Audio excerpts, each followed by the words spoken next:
Imagine two people looking at the same social problem, but seeing vastly different causes and solutions. This scenario is at the heart of Thomas Sowell's influential book, A Conflict of Visions.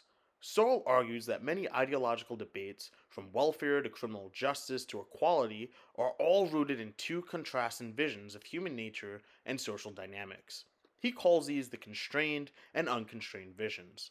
The constrained visions sees human nature as inherently flawed and self-interested. It believes social progress comes through slow evolution and incentives that restrain our worst impulses. In contrast, the unconstrained vision sees human nature as malleable and perfectible. It believes social problems can be solved through reason, moral appeals, and well intentioned reforms.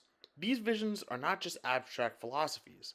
Sowell shows that they shape our gut level responses to the world and frame how we interpret social and political issues. Understanding these competing visions, he argues, is key to grasping the deep roots of ideological disagreement in a world of political polarization. In this video, we'll explore Sowell's concept of visions, see how they manifest in debates over equality, justice, and power, and reflect on their real world implications for how we think about politics and society. Stay tuned to discover how the conflict of visions shapes our public discourse in ways we often fail to recognize. Let's dive deeper into the two visions Sowell identifies.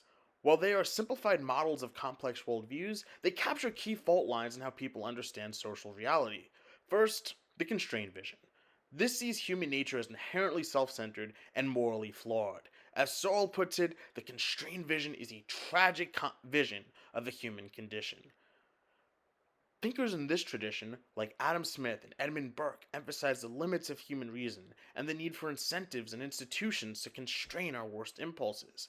They see social progress as a gradual evolution, guided by time tested traditions, not bold leaps into the unknown.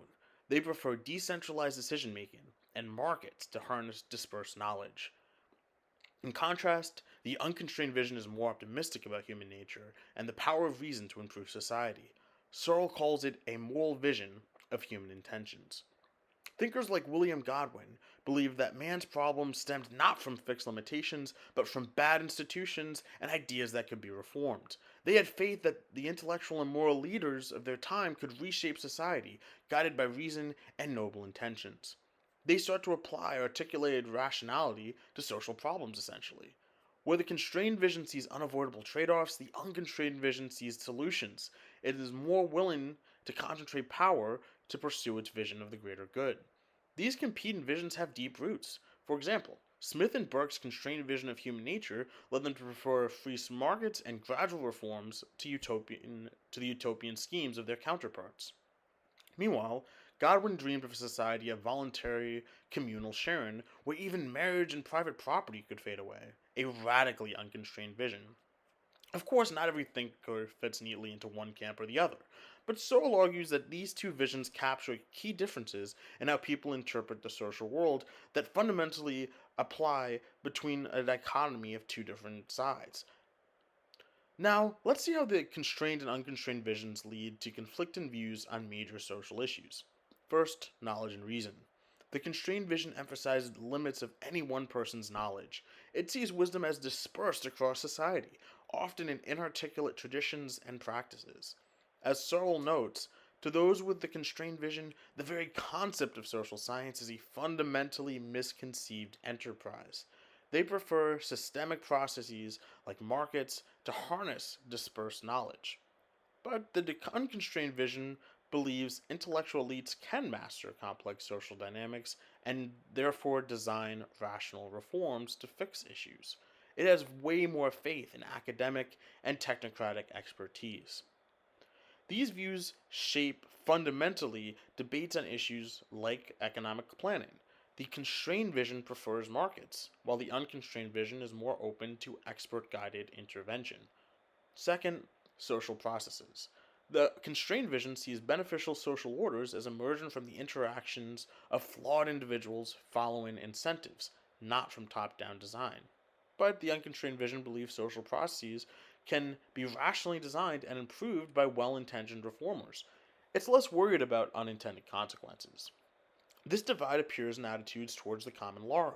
The constrained vision admires its evolutionary wisdom. The unconstrained vision is more eager to overhaul it to fit abstract theories of justice. Third, equality. Both visions value equal rights, but they understand equality differently. The constrained vision emphasizes equal treatment under impartial rules, even if outcomes differ. But the unconstrained vision believes that real equality means equalizing outcomes. It's more open to redistributive policies and affirmative action to create substantive, not just procedural, equality.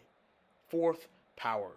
The constrained vision, with its dim view of human rights, believes concentrations of power are dangerous.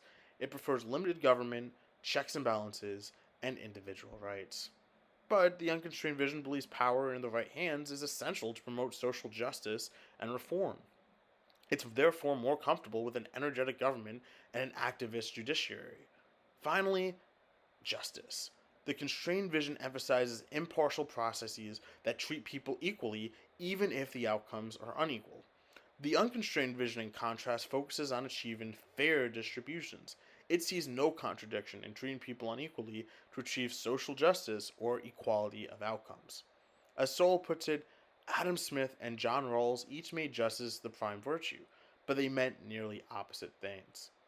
So, what does Sowell's analysis apply for real world politics and ideology?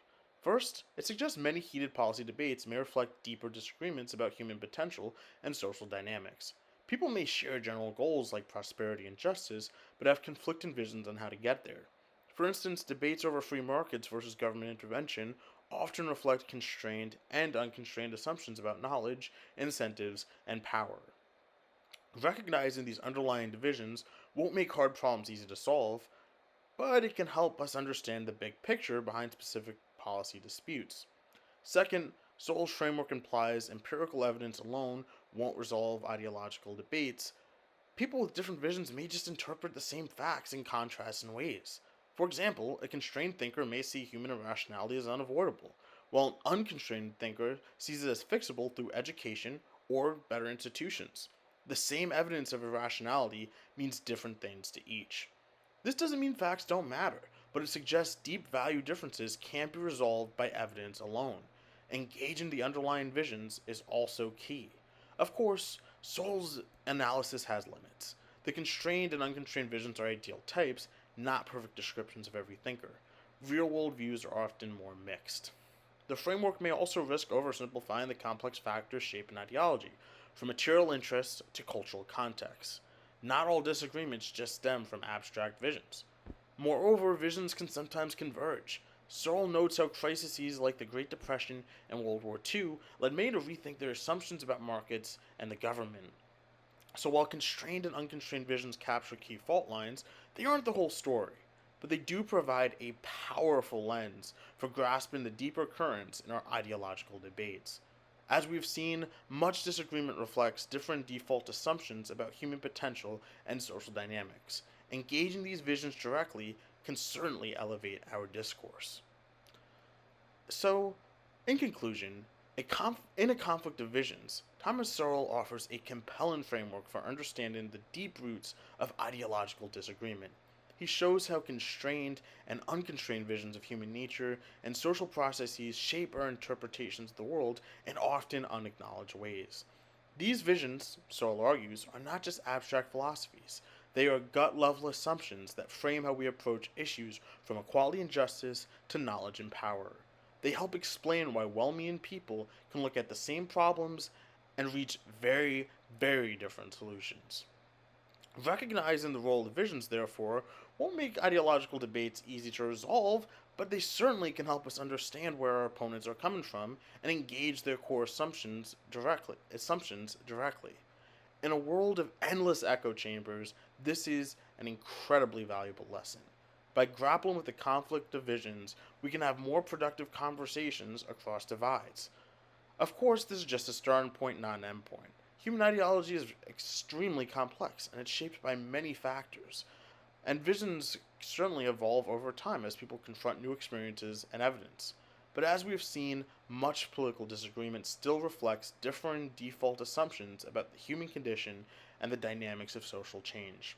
Engaging these visions directly, therefore, is essential to understanding our divided politics. So, The next time you're baffled by the other side's view on an issue, consider the visions that might be shaping it. By understanding the conflict of visions, we can work to bridge our differences and find common ground in pursuit of a better society.